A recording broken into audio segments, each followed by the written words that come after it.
దేహి నిత్యమవధ్యోయం దేహే సర్వస్య భారత తస్మాత్ సర్వాణి భూతాని నత్వం శోషితుమర్హసి నత్వం శోషితుమర్హసి. దేహి నిత్యమవధ్యోయం దేహే సర్వస్య భారత తస్మాత్ సర్వాణి భూతాని నత్వం శోషితుమర్హసి.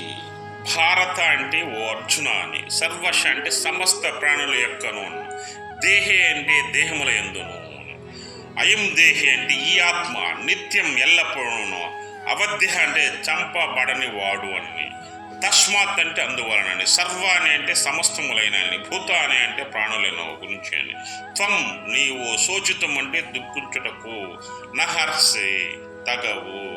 అర్జున, సమస్త ప్రాణికోట్ల యొక్కను దేహముల యందు నివసించుచున్నటువంటి ఈ ఆత్మ ఎన్నడూ చంపబడదు, కావున ఏ ప్రాణి గురించి నీవు శోకింపదగదు. అర్జున, సమస్త ప్రాణులు అంటే ఈ ప్రపంచంలో సమస్త ప్రాణులు ఎవరు? మూగజీవులు, పక్షులు, వృక్షాలు, అదేవిధంగా పంట పొలాలు, అదేవిధంగా మానవ జాతి. భూప్రపంచంలో సమస్త జీవరాశులు ఏవైతే ఉన్నాయో వాటన్నిటిలో ఆత్మ ఉంటుంది, ఎటువంటి సందేహం లేదు. పక్షులు కొన్ని రోజులు చనిపోవాల్సిందే, ఆత్మ మాత్రం శాశ్వతంగానే ఉంటుంది. అదేవిధంగా వృక్షములు కొన్ని రోజులకు నశించవలసిందే, వాటిల్లో ఆత్మ ఉంటుంది. అదేవిధంగా మనుషుడు కొన్ని రోజులు చనిపోవాల్సిందే, వాటిల్లో ఆత్మ ఉంటుంది.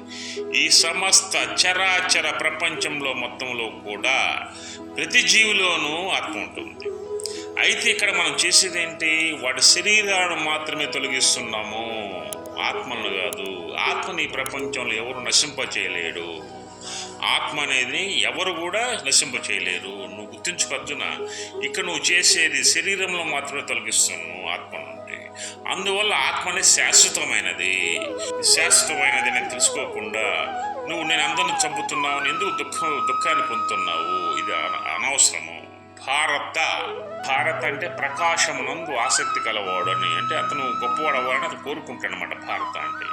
అందువలన అర్జున, నీవు శరీరాలు మాత్రమే చంపుతున్నావు, అంతేగాని ఆత్మను కాదు. దానికి నువ్వు దుఃఖించడం అనవసరము. లేచి ధర్మయుద్ధం చేయి అని శ్రీకృష్ణ భగవాన్ అర్జునుడికి ఉపదేశం చేస్తున్నాడు. జై శ్రీకృష్ణ, జై శ్రీకృష్ణ, జై శ్రీ.